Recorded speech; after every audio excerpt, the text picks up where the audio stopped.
am mbégte jàkkaarloowaat ak yéen comme ni ñu koy defee vendredi bu nekk ci seen émission Ndoumbelane tey ñu dalal fi ay gan nar a waxtaanee situation réew mi actualité également bi gën a fës ci semaine bi nan nañ ko waxtaanee di ci dalal maître Baba Diop di juriste membre également de la grande coalition Wallu ñu ngi lay nuyu dalal ak jàmm suñu plateau maître. Merci Faye di la nuyu aussi di nuyu aussi sa partenaires yi nga xam ne ñoom nga seqal plateau bi Seydou Bamba Serigne Saliou Cheikh Oumar ñu ci gën a ràññee ak certainement les autres invités di profiter aussi di nuyu kilifa kër gi Bougane di suñu xarit di wóllëre di nuyu aussi mbokku téléspectateur u Sen TV yëpp voilà. En tout cas di ci dalal également kii di Sadikh Top bokk ci Yewwi Askan Wi ñu ngi lay nuyu dalal ak jàmm suñu plateau. maa ngi lay fay Néné di nuyu ñi nga xamante ne également la ñu fekk ci plateau bi Cheikh Oumar ak suñu yeneen co-débatteurs yi nga xamante ne ñu ngi fi waaye di réserver également salutation spéciale à suñu doyen Serigne Saliou Gueye di ko jox wàccuwaayam bu baax a baax di nuyu également ñi nga xamante ne ñoom ñooy sénégalais yu ñuy seetaan. ki toog sa wet mu di Djibril Bey bokk ci la grande coalition Benno Bokk Yaakaar ñu ngi leen nuyu dalal ak jàmm suñu plateau Djibril. merci Nana Aïcha maa ngi nuyu ñëpp di nuyu Serigne Saliou di nuyu maître di nuyu suma xarit Seydou di nuyu sama yeneen co-débatteurs yi ak Cheikh Oumar di la nuyu yow tamit di nuyu waa télévision bi di nuyu sénégalais yi ñuy seetaan yëpp. macha allah Bassirou Seck beneen coalition mu di coalition la grande coalition Gëm sa bopp Bassirou dalal ak jàmm suñu plateau. maa ngi lay nuyu bu baax ne à travers yow tamit di nuyu l'ensemble des sénégalais yi nar a suivre débat bi tey beneen nuyu tamit borom kër gi di suñu président Bougane Gueye Dany. di ci ànd ak suñu ay chroniqueurs comme tous les vendredis di nuyu Serigne Saliou Gueye doyen. merci Néné maa ngi lay nuyu di la fay di nuyu suñu téléspectateurs yi bon beral aussi nuyu vraiment maître Baba mon ami Djibi Sadikh mon jeune frère Sadikh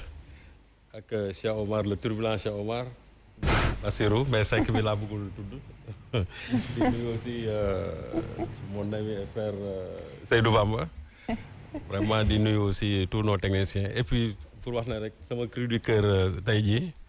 c'est par rapport à la situation que li waa Kër Massar yi di vivre. D'accord. Bon, il y a une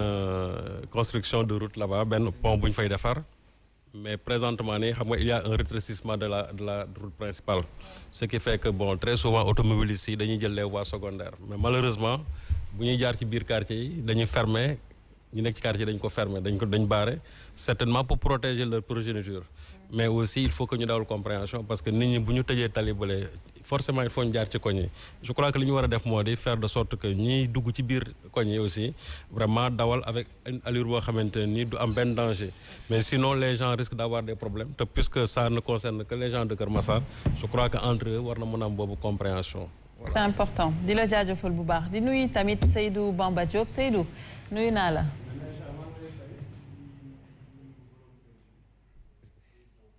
Seydou dafa mel ni sa micro dafa fay. non nee na nag Seydou tey Texas la jógee. voilà c'est bon oui. nuyul ma waa Texas ay Ohio ak yooyu. gisoo ma xam ne lii la bëggoon en fait. xamoon nga jàngo. waaw. ah ok waaw. tey moom kaboy nga dóoral fu la neex. jërëjëf. alors Seydou xam naa dinaa ñëwaat sa micro mooy def yëfu séeréer dinaa ñëwaat ci yow léegi incha allah alors Cheikh l'homme de Pikine. non sañse bi la nag parce que Seydou fi mu génn daan nooy maa ngi nuyu waa Pikine nuyu waa Sénégal nuyu waa Fanaye Jéeri nuyu waa Sinthiou Bamam bi mooy Podor ak Matam guddi nag ginnaaw bu ko yàlla dogalee Pikine la ñuy fanaan yi donc di nuyu ñëpp nuyu ñu seqal waxtaan bi yëpp ci plateau bi nee na Aïcha. Très bien alors justement xam naa dañuy dugg ci waxtaan wi laata micro Seydou moom di baax comme ça ñu mën a jox ko moom itamit mu nuyoo dañuy commencer parce que tey on va faire le tour de l'actualité li xew ci semaine bi gis nañ ko li gën a fës peut-être moo di woon Barthélémy Diaz mi ñu convoqué woon tribunal par rapport à l'affaire Ndiaga Diouf ñu gis li ci découlé par rapport justement ak yenn violence yu ñu jotoon noté peut-être bis repetita la ñuy wax ou pas on va essayer d'analyser tout ça dinañ wax également rejet des listes yu ñu gis un peu partout déjà Dakar on annonce 6 candidats loolu yëpp daañu ci waxtaan ak ñi fi teewal fi également seeni ay coalition mais Djibril justement on a vu quand même un Barthélémy Diaz qui a été convoqué ay sympathisants am ay partisans am ànd ak moom bëggoon ko gunge tribunal peut-être am ñu bañ bëgg leen imposer fu ñuy jaar wala sax am fu ñu bëggoon jaar ñu bëgg leen ko tere mu jur yenn violence ba ñu jàppoon leen ci ñoom tëj camp Abdou Diassé par la suite lañ leen libéré ban analyse ngay def ci loolu. merci Néné man analyse bi ma ciy def day nekk rek analyse bi nga xam ne je le dis objectivement. oui. sans mu am dara lu ci am comme corruption je parle pour le Sénégal parce que je suis de Benno Bokk Yaakaar. Oui. mais nag Sénégal moom moo nekk au-dessus de tout le monde. waaw je pense que cette affaire c'est vraiment regrettable li xew bërki démb dafay wane encore immature de certains hommes politiques. bettu ñu sax ci ku mel ni Barthélémy Diaz ndax moom dans quel sens on parle d'immaturité oui foofu laa jëm de certains hommes politiques bettu ñu mu jóge ci ku mel ni Barthélémy Diaz. pourquoi parce que tàmmal na ko Sénégalais yi moom discours am yëpp c'est la violence discours am yëpp c'est insulter amul en réalité benn courtoisie damay xool bu mu yàgg ma ne mais parce que Sénégal nag nous sommes dans un pays bu ñuy wax dëkku Cheikh Anta Diop bu ñuy wax dëkku Léopold Sédar Senghor Lamine Gueye j'en passe Serigne Touba Mame Alhaji Malick église bi cardinal Thiandoum donc réew la boo xam ne dafa am loo xam ne dafa mës a am Sénégal la retenue surtout boo demee ba wax ne yow autorité politique nga dañuy bëgg xamal ne homme politique yi dañu war a jàpp de tout bord qui sont pas plus intelligents que les Sénégalais affaire u Barthélémy Diaz lu tax ma ne affaire u immature affaire u xale la enfantillage la mooy Barthélémy suñuy fàttaliku 2011 la am intercation avec des soi-disant nervis muy Ndiaga Diouf ñu fekk si ko ci meereem la ca am ba ñëpp seetaan ko ci télé yi mooy li Barthélémy wane ay nit topp ci gannaawam di ko puus muy tiire fetal ba wax ne moom laay cité parce que man du ma wax lu ma wóorul nekkuma fa woon am na ku ma ci gaañ wala ku ci génn àdduna maa ngi présenter ses condoléances à la famille waaw loolu moom wax na ko waaye maintenant ndax foofu lañ ci doon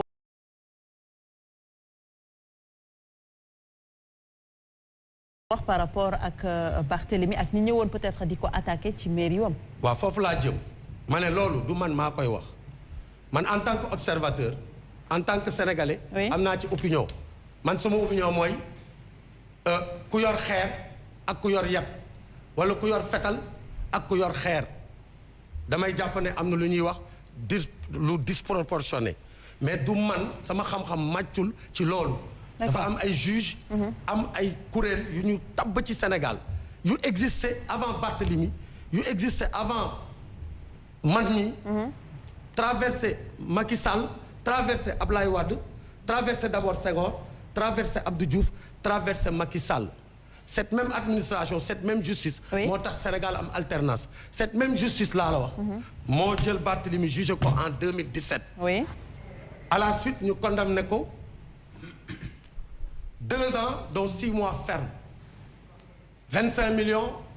de dommages intérêts en faveur de la famille de Ndiaga Diouf fa Ndiaga Diouf non je tiens à préciser ces questions-là je dis 2017 la 2020 moom mu woote appel Barthélémy am na ci droit yoon moo maye loolu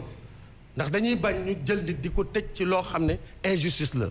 Barthélémy d'accordul ci condamnation bi man sénégalais la mën naa ne dafa léger kooku suma opinion la mais justice moom nee na Barthélémy lii laa ñu la condamné moom mu ne d'accordul mu def appel bu mu defee appel en 2020 lañ ko njëkk a woo ci appel par la suite il y a eu 5 renvois 5 renvois Barthélemy moo ko demandé benn bi sax man dama jàpp ne juge yi sax ci benn côté xëy na may nañ ko faveur ndax ku ñëw ne sama papa mooy anniversaire du sama waxu chargé de communication am la suma papa mooy anniversaire dama bëgg nga may ma renvoi ñu may la oui beneen bi damay jàngi Europe dama bëgg ñu may ma renvoi ñu may la ba mu egsi le 7 juillet ñu renvoyé ko au 10 octobre su fekkee ne jàpp na ne contexte bu mu nekk procès bi du ko arrangé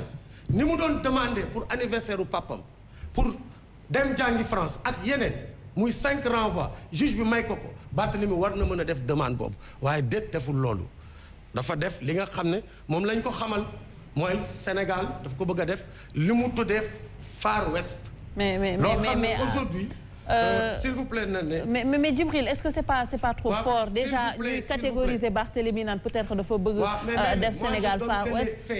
mais yaa ngi wax tout à l'heure waxu violence ci ay propos mais violence boobu est-ce que c'est pas les hommes politiques ñoo ñu ko tàmbal parce que violence propos yi ngay wax peut-être mën nañ ko wax ki nekk seen jiit actuellement mu di président de la République Macky Sall parce que on a entendu maintes et maintes fois ces propos yoo xamante ne peut-être choqué woon na ñenn par exemple bi muy wax waxu Abdoulaye Wade naan on va le dégager du palais en tant que président de la République institution peut-être loolu rek violence la woon. dama wax ne on va te dégager du palais c'est pas Macky Sall qui le disait c'était un mot même qui venait de Barthélémy Diaz. Maintenant écoutez s'il vous plaît. wax na ko de. Colobane il a dit que on va rassembler 100 000 personnes. s'il vous monsieur Bassirou Seck. Je vous demande de me permettre de continuer mon raisonnement, ok? Néné, ce que je veux dire dama bëgg mu leer. Oui. xam nga Barthélemy dañ ko convoqué ma lay wax lu xew. Oui. biñ ko convoqué mënoon na wuyu jiwul xam nga lan la wax. D'abord tu vois les gens disent président Macky Sall bi ñu en 2011 dafa demoon soutenir Barthélémy Diaz. Oui. Mais attendez, ça n'engage que le président Macky Sall. Vous savez, le président Macky Sall peut prendre aujourd'hui des décisions en tant que président. D'accord. Cour suprême annulé ko ministre de l'éducation nationale annulé fi benn concours boo xam ne président daf ko soutenir Cour suprême bi nga xam ne sénégalais yi nga xam ne ñoo jàlloon ci concours bi d'accord dem Cour suprême dañ ko annulé pour dire quoi pour dire juste que Macky Sall déjà en tant que candidat li mu doon wax engagé wul justice ici on parle de la justice gis nga nag réew dafa am ay bànqaas yi suñ ko respecté wul suñ ko bëggee nërmel mooy taal Sénégal. D'accord. te Barthélemy nag. ak ñi mu àndal muy moom. muy Ousmane Sonko. ci loolu la ñu taxaw ñu nag dañu jàpp ne tey président Macky Sall moom mi ñu dénk lengay mu yor sécurité Sénégal dafa war a jël ay dispositions parce que li xew démb. alors on va cirque la enfantillage la c'est des personnes aujourd'hui yoo xam ne ñu ngi ci contexte électoral. war a défendre un bilan. amuñu bilan bu ñuy défendre ñu nekk di victimiser wu aux yeux des Sénégalais mais loolu du mën a jàll. on va y revenir pour xool yan mécanisme loolu laa mën a wax ci mbiru Barthélemy dinañ ci ñëwaat pour xool peut-être yan mécanisme la ñu war a teg pour calmer un peu le jeu mais justement mu ngi waxu violence verbale cité na ci Ousmane Sonko Barthélemy entre autres mais est-ce que c'est pas ancré est-ce que tey jii du suñu homme politique yi ñoo violent. jërëjëf Néné en fait bu ñuy wax violence su Barthélemy Diaz n'est pas plus violent que Macky Sall moom mi président Macky Sall. naka. te dinaa la jox ay faits yoo xamante ne mooy firndeel ne n'est pas plus violent que Macky Sall bi si njëkk mooy nañu fàttaliku moom Macky Sall lui-même mi ngi koy nié léegi mais les vidéos sont là ñuy seetaan mën nañ ko dem vérifier ji parce que léegi. wax weddi dafa yomb. waaye yombatul jamono ji parce que loo wax rek mën nañ koo layal à travers des vidéos Macky Sall lui-même moo doon wax ne Abdoulaye Wade nañ ko dégager. c'était des paroles violentes gisoon nañ ko fi moom moo ko fi waxoon kooku tey à l'époque souvenez-vous le 22 décembre 2011 dans la semaine bokkoon na ci njëkk a ñëw kër Barthélémy Diaz pour soutenir ko jàppale ko taxawu ko daat na mbir mi ay bandi ñoo fa ñëw donc Barthélémy Diaz a agi en légitime défense maintenant 10 ans après suñu déggee ñoo xamante ne ils sont de Benno Bokk Yaakaar jël le contre-pied de ce que défendait Macky Sall à l'époque mooy wane ne ils n'ont jamais été constants ils n'ont jamais été cohérents ils n'ont jamais été transparents ce sont des faits lii may wax ni loo xamante ne c'est palpable donc man ce que je fais mooy damay rappeler des faits ñu continuer ba tey moom Macky Sall lui-même il l'a dit que ne donc Macky Sall moom bu jëlee décision wala gouvernement bi jël décision Cour suprême mën na ko annuler effectivement lorsque la Cour suprême avait annulé concours ministère de l'éducation nationale ba est-ce que le régime l'avait suivi faale wuñ ko en d'autres termes ce que cela signifie mooy lan mooy que ñoom ci seen bopp donc dañoo jalgati justice ñoom ñi nga xamante ne ñoom ñooy ils sont les garants aujourd'hui de la justice dans ce pays-là donc ñoom respecté wuñu justice bi nga xamante ne Cour suprême nee na leen lii ngeen def teguwul ci yoon kon ñoom bu ñuy wax waxi justice ils sont très très mal placés pour le dire maintenant bu ñu ñëwee ci li nga xamante ne mooy li fi xew et qu'on situe les responsabilités bu ñu dee situer les responsabilités au-delà des hommes politiques il y a deux autres responsables yoo xamante ne foofu ñu situer ko bi si njëkk c'est la presse. Oui. La presse a le devoir d'informer et l'opinion notamment les Sénégalais et les citoyens ont le droit de savoir dans cette affaire-là bi muy am quel a été le rôle de façon générale de la presse classique parce que ce qui s'est passé au mois de mars dernier lan la wane mooy que la presse avait joué son rôle de devoir d'informer de sorte que l'opinion ñu xam li xew opinion bi jóg ne déet ñoo bañ cette fois-ci qu'est-ce qui se passe la presse n'a pas informé la presse a failli à son devoir la responsabilité de la presse dans cette affaire-là c'est-à-dire par contre mën nga revenir non par contre là je veux juste comprendre lan ngay woowee la presse a failli parce que mënuma dégg loolu parce que quand tu parles de presse traditionnelle qui a failli pourtant soo xoolee bu baax ils étaient tous sur le terrain en train de rapporter ce qui se passait sur le terrain donc soo nee tey ne que ils n'ont rien fait je me pose cette question qu'est-ce qu'on attendait justement de cela justement boo ma bàyyee dinaa ci tontu ils étaient sur le terrain man maa ngi woon sur le terrain